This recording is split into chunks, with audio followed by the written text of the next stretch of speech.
I'm Logan Coyne. This is Lab 4 for Mechanics of Exercise. First exercise we're going to do is the plank. It's going to be working a lot of your core, your abs, your stabilizers. And you can do two kinds of planks. You can do a high plank or a low plank. And the high plank is basically just in a push-up position. Your hands underneath your shoulders.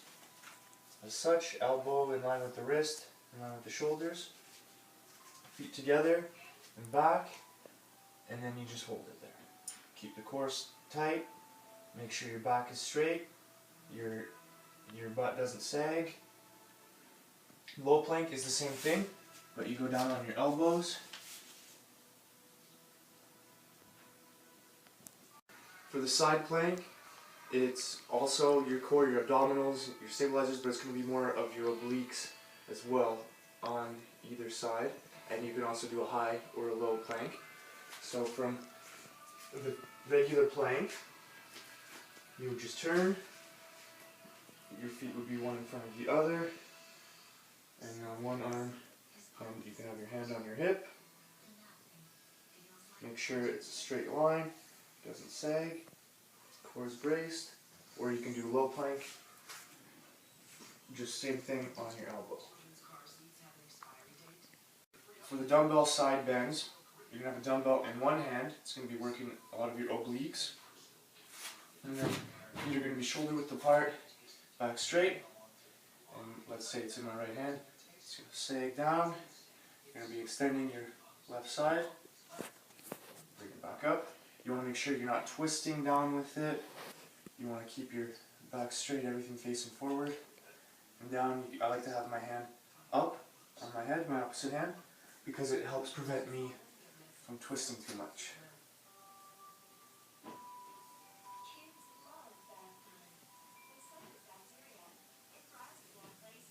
For the medicine ball core rotations, in this exercise also the core, stabilizers, obliques, a little bit of your hip flexors as well. And you're going to have your feet out, and then you're going to be leaning back and have a medicine ball over your stomach, over your core. And then you're going to twist from side to side, touch it down on each. If you want to make it harder, you can lift your feet up and balance that way.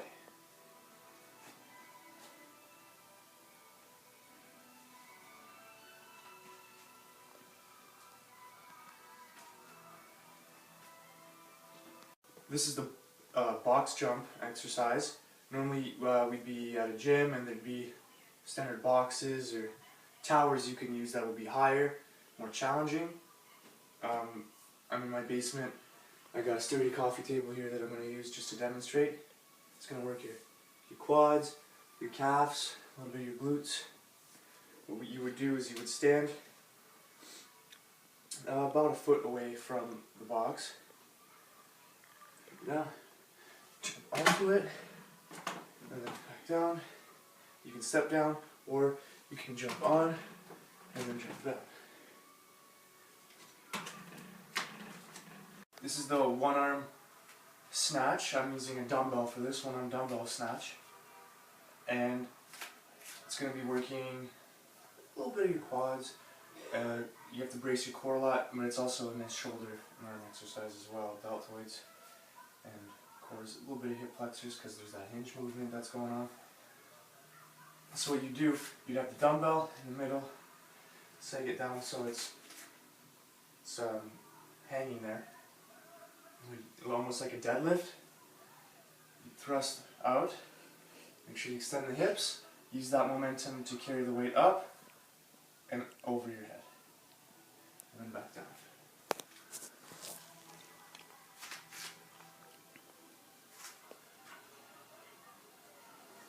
If the weight's heavier, a lot of people will end up jumping with it a little bit and back down. Me, I'm just lifting my heels off the ground a little bit, using that momentum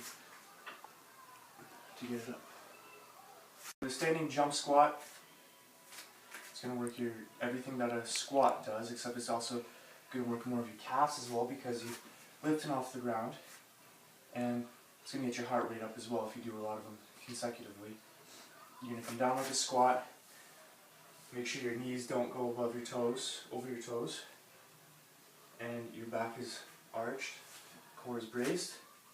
Come down, and then jump up, full extension. Land when you land, don't land too hard. Make sure you bend your knees when you land to absorb the impact.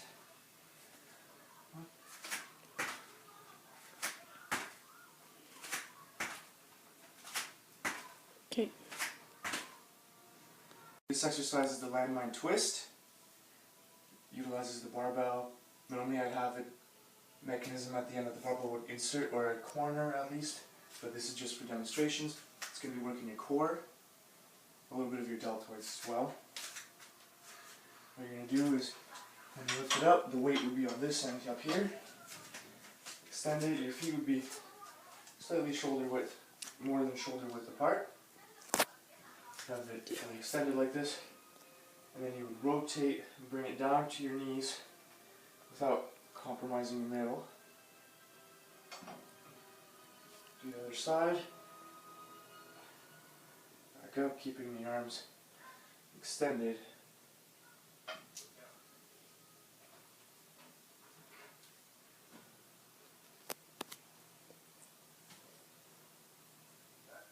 This exercise is the hip bridge.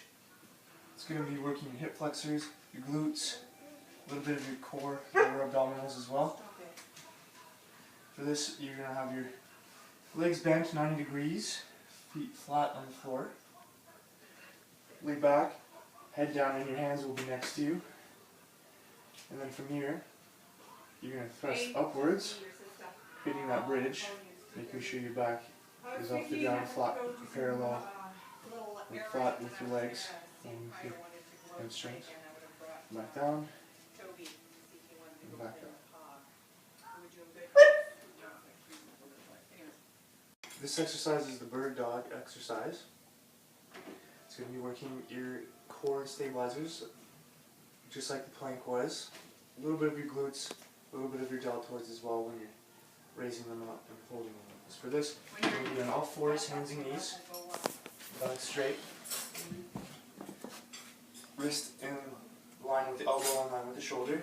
You're going to start out by extending and kicking out your leg, and then holding it there. And then you'll raise the opposite arm. Hold that. Hold it for about 8 to 12 seconds. Down. And do the same thing on the other side.